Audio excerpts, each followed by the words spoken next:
Kinda funny, but also very depressing to look back on. With the Switch 2 turning a year old, I decided to look back on something not many people are talking about.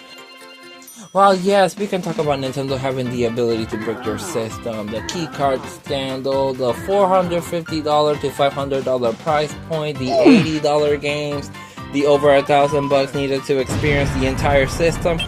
Not many people have talked about how whack the launch lineup for the Switch 2 was. Let me explain. Back in 2025, when I was working at my other store, I managed to nab one of the many Black Friday gift catalogs handed to customers. And when I tell you, my smile faded so fast when I reached the Nintendo section. Oh, but Reverie, what are you talking about? Look at all these games that we can already play on the Switch 2. Only a couple months in. Surely you can't be sad about that. That is exactly why I'm sad. If you see the list closely, we really only have a handful of games to choose from. A handful of these games are third-party games that we could already experience on other systems years prior to the Switch 2 release. And more than half of the games on this list are Switch 1 games with DLC locked behind a $450 paywall.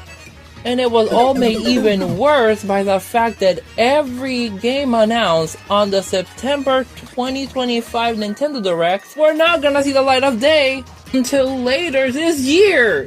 That Nintendo Direct was a pain to watch in itself, because while they were announcing amazing stuff, sure, we're not gonna be able to experience them until 2026 or even later, with only a handful of games releasing last year. And even then, that was not a lot to keep us entertained.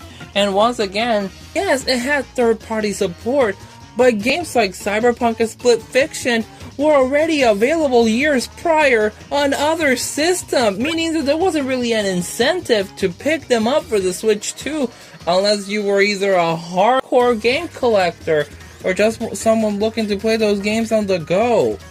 I don't think there's many people like that.